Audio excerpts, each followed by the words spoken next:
Mirëmëngjesi dhe mirë se vini në emisionin tuaj të mëngjesit. Zgjohuni me ne. Data sot shënon 31 janar dhe ne si çdo ditë tjetër do të kthehemi pas në histori, art dhe kulturë.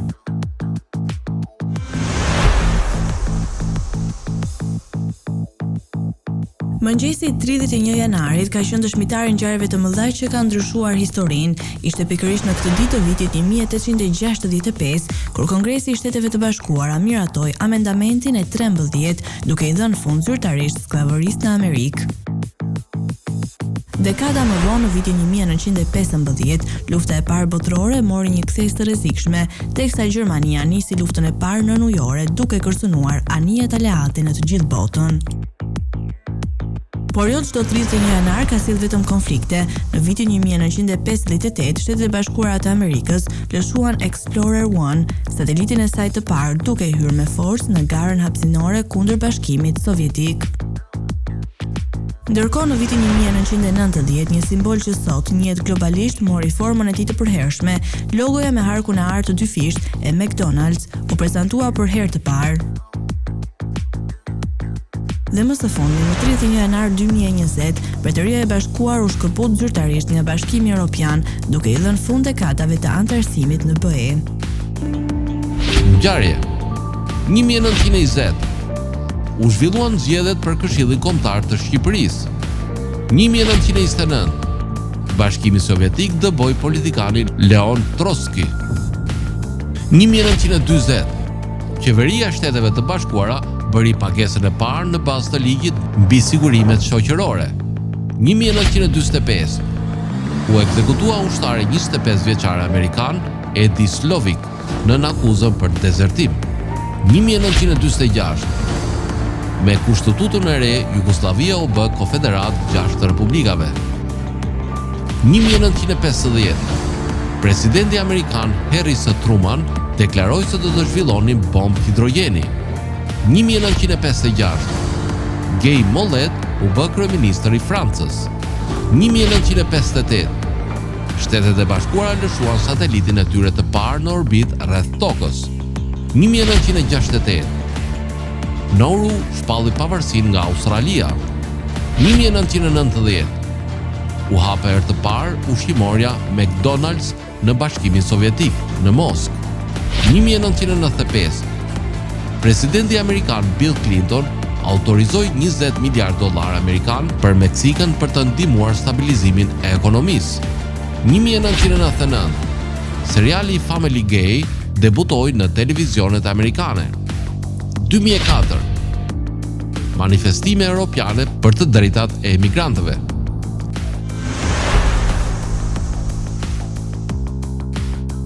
Kjo datë ka parë gjithashtu lindjen e njerëzve që lanë gjurmë të thella në histori. Në vitin 1797, bota mirëpriti një nga kompozitorët më të njohur të muzikës klasike, Franz Schubert, i cili la pas vepra të pavdekshme. Shekuj më vonë, në vitin 1881, lindi Irving Langmuir, një kimist brillant që do të fitonte çmimin Nobel.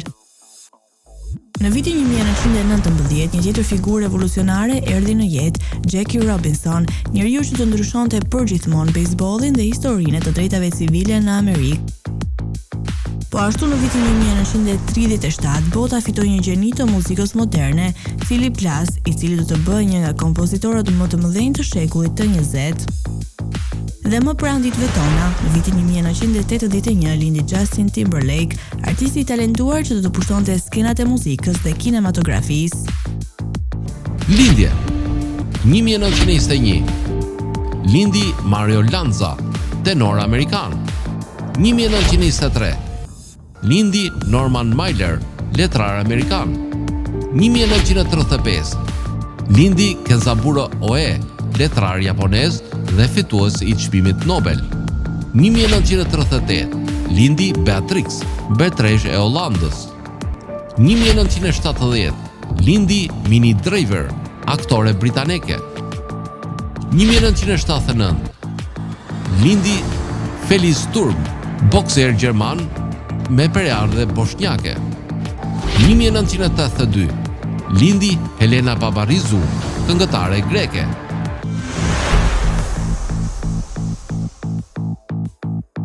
Por 31 janari nuk ka sjellë vetëm fillime të reja, por edhe përfundime të trishta. Në vitin 1797, bota humbi Samuel Chase, një nga nënshkruesit e deklaratës së pavarësisë së Shteteve të Bashkuara të Amerikës. Më pas, në vitin 1923, përfundoi jeta e Elizabetës së Pavarisë, që mbeti e njohur për jetën e saj dramatike. Lufta e dytë botërore la një tjetër shenjë të errët në këtë ditë, kur në vitin 1945 u ekzekutua Edi Slovik, i vetmi ushtar amerikan i dënuar për dezertim. Ndërkohë bota e artit humbi një tjetër legjendë në vitin 2000, kur Gil Kane, artisti i njohur i komikëve, u shua duke lënë pas personazhe ikonike të DC dhe Marvel.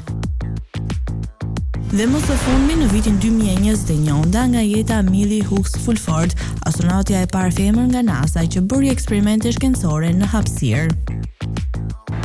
Vdekje 1933.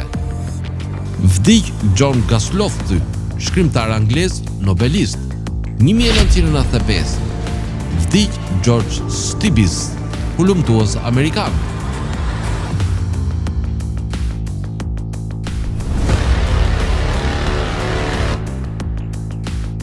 Tani ose të ndiqni rubrikën Ne dhe shëndeti, të cilat janë një burim i rëndësishëm i proteinave, karbohidrateve, yndyrnave, sheqerit, kalciumit, hekurit, fosforit dhe vitaminave si vitamina A, B dhe C, që janë gjithashtu të pranishme.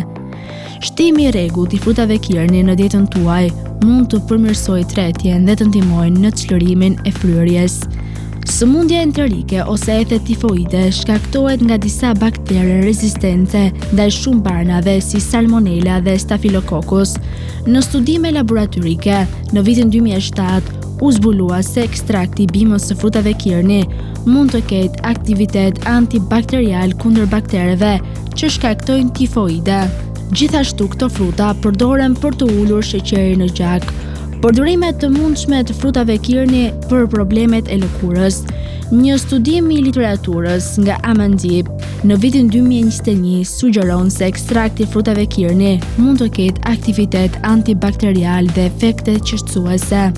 Gjithashtu përdoret për trajtimin e inflamacionit. Fruta dhe lëvorja e kirnit mund të përmbajnë një përzierje fitonutrientësh si polisakaridet, saponina, sterolet dhe tianina. Këto komponime bioaktive mund të veprojnë si aktivitete antiinflamatore dhe analgjezike. Mund të ndihmojnë në pastrimin e gjakut dhe vetit e tij antiinflamatore. Gjithashtu ndihmojnë në reduktimin e engjëve dhe skuqjes gjatë lëndimeve. Fruti i kirni përmban të gjitha këto veti, mund të veprojë si një antioksidant, mund të ketë aktivitet qetësues të lëkurës, mund të rrisë urinë, mund të veprojë si një agent kundër ulcerës, mund të ketë veti të mira tretëse, vepron si një agent antiinflamator, është analgjezik, ka aktivitet diuretik, ul nivelin e sheqerit në gjak, ka efekt antipiretik, ka efekt antimikrobik.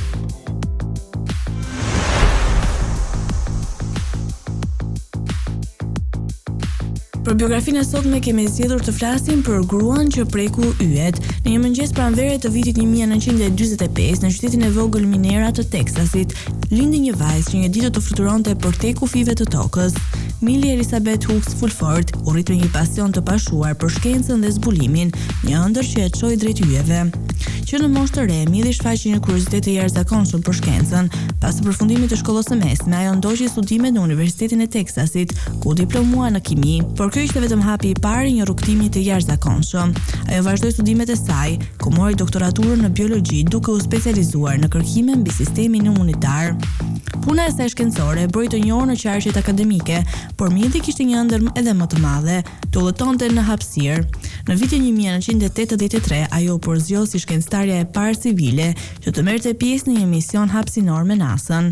Pas viteve të tëra trajnimi dhe përgatitje, momenti shumë pritur erdhi më 5 qershor të vitit 1991, kur ajo u nis me anijën hapësinore Columbia, si pjesë e misionit Space Life Science.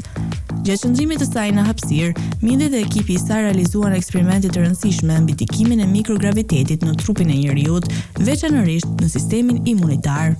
Ky mision hapi dyert për të kuptuar më mirë se si organizmi i njerëzit përshtatet me kushtet e hapësirës një njohuri thelbësore për eksplorimet e ardhshme në Mars dhe më gjerë. Pas kthimit të tokë, mjedhi nuk u ndal kurrë, ajo vazhdoi kërkimet e saj mbi ndikimin e mikrogravitetit në qelizet e njeriut dhe u bë një nga shkencëtarët më të respektuara në fushën e saj.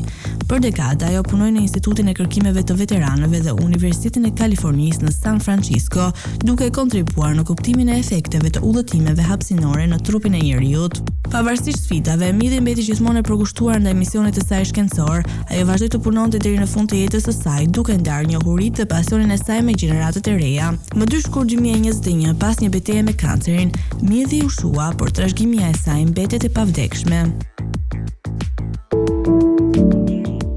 Helena Paparizou ka lindur më 31 janar, këngëtarja personale suedeze, një këngëtar suedez e lindur dhe e rritur në Suedi nga prindër grek.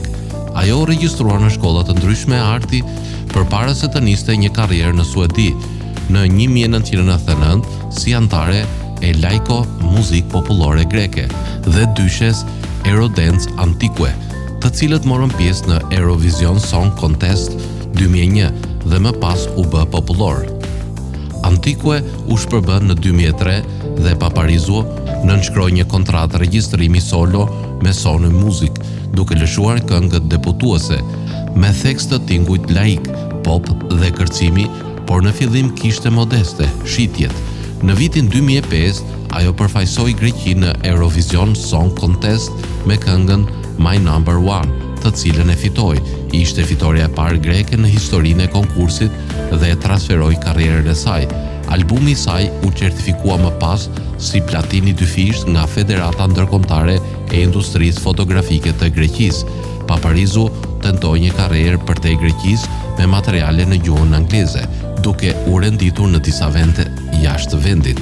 3 albumet e saj të mëvonshme, Pati Logos 2006 dhe Game of Love 2006 dhe Vrisko to Logo Nazo 2008, të gjitha arritën në vendin e parë në Greqi dhe arritën shitjet e platinit. Albumi i saj 5 në studio Giro APT, Onero 2010, gjithashtu u certifikua platin.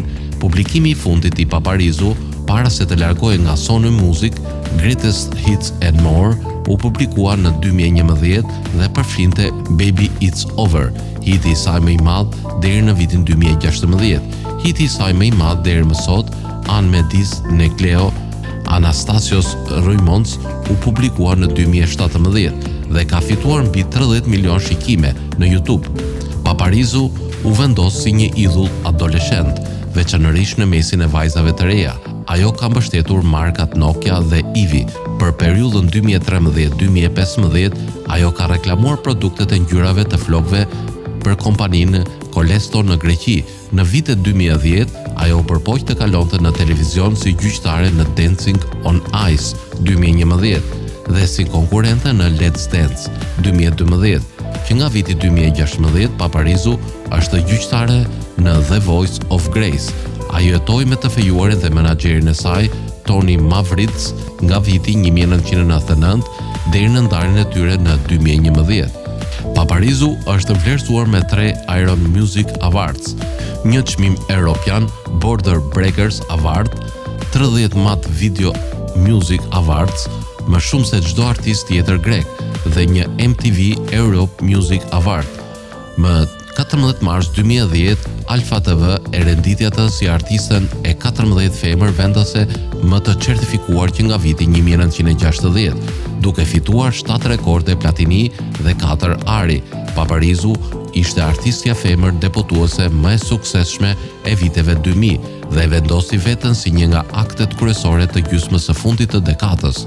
Që nga viti 2010, ajo është certifikuar për shitjen e 300.000 albumeve, 47.500 këngëve dhe 30.000 shkarkimeve digjitale nga IFPI Gris.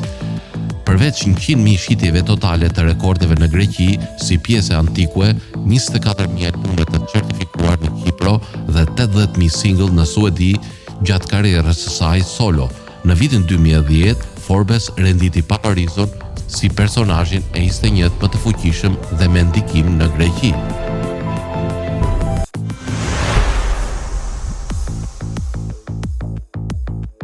Do të vijmë me rubrikën Kuriozitete, ku sot do të flasim për zhvillimin e kartmonedhave nga shkëmbimi tek paraja elektronike.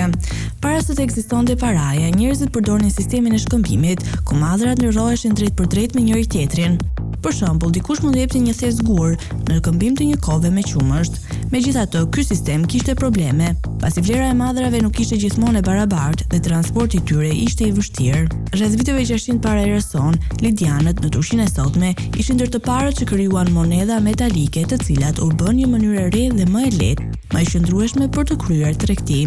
Monedhat prej ari, argjendi dhe bronzi u përdorën për shekuj me radhë nga qytetërimet si romakët, persët dhe kinezët. Në shekullin e 7 në Kinë, gjatë dinastisë Tang, u shfaqën për herë të parë kartmonedhat, të cilat fillimisht ishin të lëshuara nga tregtarët dhe më vonë u kontrolluan nga shteti.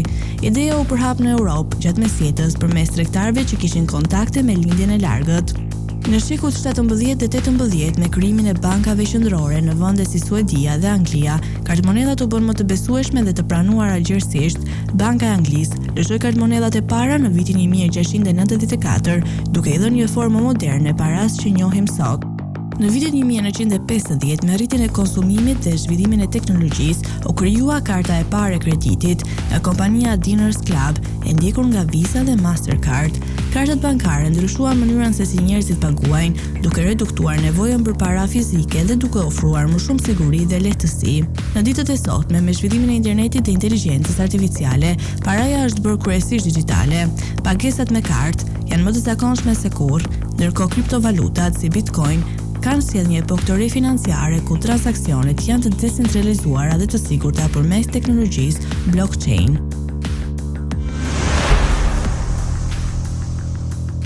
Mbi 2.6 miliard përdorues aktiv dhe mbi 4.6 miliard llogari të postës elektronike në funksion, emaili është mjeti më i rëndësishëm dhe më i përdorur gjërësisht i komunikimit në internet. Emaili është bërë pjesë e domosdoshme aktiviteteve të përditshme të biznesit në pothuajse të gjitha aspektet e tregtisë. Gjërësia masive e popullsive që përdorin rregullisht emailin mund t'i atribuohet një pjesë të madhe e aksesit dhe dobësisë së përgjithshme të tij. Rrënjët e mediumit mund të zhurmohen në fillimet e internetit dhe më gjerë. Në fakt, emaili si koncepti paraprin internetit dhe me një diferencë të gjerë.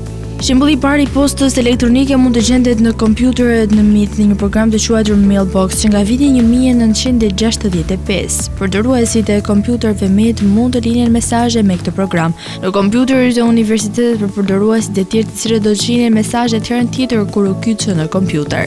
Sistemi ishte mjaft efektiv, por vetëm nëse njerëzit që dëshironin të komunikonin me njëri tjetrin përdornin rregullisht të njëjtin kompjuter. Në vitin 1969, Departamenti i Mbrojtjes së Shtetive të Bashkuara të Amerikës zbatoi ARPANET, Advanced Research Projects Agency Network, një mjet që lidh kompjuter të shumë në të gjithë departamentet të qëllimit të komunikimit brenda organizatës. Më 29 tetor 1969, mesazhi i parë u dërgua nga kompjuteri në kompjuter me ARPANET. Ishte viti 1971 kur Ray Tomlinson shpiku dhe zhvilloi postën elektronike siç e njohim sot, duke krijuar sistemin e rrjetit të postës elektronike të ARPANET. Koncepti i komunikimit pothuajse të menjëhershëm midis makinerive brenda një organizate doli të ishte aq dobishëm dhe praktik, saqë koncepti filloi të përhapej shpejt. Megjithatë, me ardhjen e rrjeteve të brendshme, protokollet për dërgimin e mesazheve u bën më komplekse. Kur dërgoni një mesazh nga një kompjuter në tjetrin brenda një rrjeti, si mund të mendoni se ku synohej të shkonte mesazhi? Ray Tomlinson i kishte përgjigjen: imazhi që tregon simbolin @ simboli @ që ishte ndoshta kontributi i tij më i shndrueshëm në internet. Tregimi i instalacioni për një mesazh u bë po aq i thjeshtë sa adresimi i tij, username-et, emri i kompjuterit, që në thelb është mënyra se si është adresuar emaili që atëherë. Deri në vitin 1976, 85% e të gjithë trafikut të ARPANET ishte posta elektronike. Mediumi ishte treguar aq dobishëm saqë po filloni të lindin një ide se si dikush mund të ishte në gjendje të dërgonte një mesazh me postë elektronike një përdoruesi në një kompjuter jashtë një rrjeti të brendshëm. Ky koncept i komunikimit me email nga organizata në organizat ishte shtysa për ardhjen e vetë internetit. Ndërsa dërgimi me email ndërorganizativ u bë më i përhapur, u krijua nevoja për software që përfshinte ruajtjen dhe organizimin e emaileve të tillë. Me këtë, pararencit e kutizë moderne të postës elektronike u zhvilluan shpejt. Nga vitet 1980, zhvillimi i internetit, ofruesit të shërbimeve të internetit ISP kishin filluar të lidhin njerëzit në mbar botën dhe faqet e pritjes së emaileve filluan të shfaqen duke u thirrur për pjesën e tyre të byrekut. Për shumë përdorues të rinj të internetit, posta elektronike ishte aplikimi i parë praktik i këtij mediumi të ri emocionues. Në vitin 1993, fjala postë elektronike ishte zëvendësuar me emrin email në leksikon publik të përdorimit internetit, ishte bërë më i përhapur. Gjatë disa viteve të ardhshme, Amerika Online, AOL, Ecomail, Hotmail dhe Yahoo formuan internetin dhe peizazhin e postës elektronike. Ata grumbulluan dollar marketingu për të rritur aksesin dhe për të ekspozuar një audiencë shumë të gjerë ndaj përfitimeve të World Wide Web. Në fund të viteve 1990, përdorimi i internetit shpërtheu duke u rritur nga 55 milion përdorues në mbar botën në 1997 dhe 400 milion deri në vitin 1999. Ndërsa potenciali i trigut të internetit u bë gjerësisht i dukshëm, postat e padëshiruara të postës elektronike filluan të shumohen në mënyrë eksponenciale, duke krijuar nevojën për software të klasifikimit të emaileve.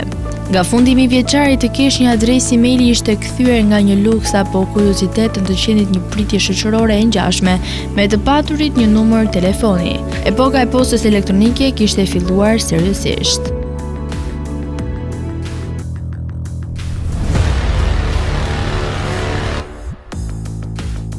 Tani ju të ndiqni parashikimin e motit për territorin shqiptar. Territori shqiptar. Territori shqiptar për datën 31 janar 2026 do të jetë në ndikimin e masave ajrore relativisht të paqëndrueshme, duke sjellë mot me vranësira të shpeshta dhe intervale të shkurtra kthjellimesh në disa zona. Paraditja do të jetë kryesisht me vranësira në pjesën më të madhe të territorit, ndërsa pasditja sjell përmirësim të lehtë të kushteve atmosferike në zonat lindore dhe juglindore. Temperatura minimale pritet të zbresë deri në 1 gradë Celsius, ndërsa ajo maksimale do të arrijë deri në 14 gradë Celsius në zonat bregdetare. Gjatë ditës priten rreth 2 deri në 4 orë me diell kryesisht në zonat qendrore dhe lindore. Era do të fryejë lehtë deri mesatare nga drejtimi veriperëndimor me shpejtësi 2 deri në 4 metra për sekond. Deti do të ketë dallgëzim të ulët deri mesatar rreth 1 deri në 2 ballë. Indeksi ultraviolet për Tiranën më 31 janar 2026 pritet të jetë i ulët rreth 1. Sipas të dhënave astronomike, lindja e diellit në Tiranë do të jetë rreth orës 6:47 minuta, ndërsa perëndimi rreth orës 17:01 minutë. Temperaturat minimale dhe maksimale për disa qytete kryesore të Shqipërisë do të jenë si më poshtë. Shkodër, 5 deri në 13 gradë Celsius. Kukës, 3 deri në 7 gradë Celsius. Peshkopi, 2 deri në 6 gradë Celsius. Tiranë, 8 deri në 13 gradë Celsius. Durrës, 7 deri në 14 gradë Celsius. Kavaj, 6 deri në 14 gradë Celsius. Elbasan, 7 deri në 13 gradë Celsius. Berat, 6 deri në 13 gradë Celsius. Korçë, 1 deri në 7 gradë Celsius. Vlorë, 10 deri në 14 gradë Celsius. Gjirokastër, 6 deri në 12 gradë Celsius. Sarand, 8 deri në 14 gradë Celsius. Tani ju të ndiqni parashikimin e motit për territorin e Kosovës. Territori i Kosovës për datën 31 janar 2026 do të jetë në ndikimin e masave ajrore të ftohta, duke sjellë mot kryesisht me vranësira dhe rreshje të dobëta shiu në disa zona. Paraditja do të jetë me vranësira të shpeshta, ndërsa pasditja sjell përmirësim të lehtë të kushteve atmosferike. Temperatura minimale pritet të zbresë deri në -1 gradë Celsius, ndërsa ajo maksimale do të arrijë deri në 7 gradë Celsius. Era do të fryejë lehtë nga drejtimi verior me shpejtësi 2 deri në 3 metra për sekond. Indeksi ultraviolet për Prishtinën më 31 janar 2026 pritet të jetë i ulët rreth 1. Sipas të dhënave astronomike, lindja e diellit në Prishtinë do të jetë rreth orës 6:45 minuta, ndërsa perëndimi rreth orës 16:50 minuta. Temperaturat minimale dhe maksimale për disa qytete kryesore të Kosovës do të jenë si më poshtë. Mitrovica, 2 deri në 7 gradë Celsius. Podujev, 1 deri në 6 gradë Celsius. Skënderaj, 1 deri në 6 gradë Celsius. Pejë, 0 deri në 5 gradë Celsius. Prishtinë, 2 deri në 7 gradë Celsius. Gjakov, 2 deri në 8 gradë Celsius. Malishev, 1 deri në 6 gradë Celsius. Gjilan, 1 deri në 7 gradë Celsius. Ferizaj, 0 deri në 7 gradë Celsius. Kaçanik, 1 deri në 7 gradë Celsius. Suharek, 0 deri në 6 gradë Celsius. Prizren, -1 deri në 7 gradë Celsius. Të nderuar teleshikues, kemi arritur në fund të emisionit edhe për ditën e sotme. Bashkë do të rishihemi sërish nesër në po të njëjtën orë. Deri atëherë, mirë takofshim.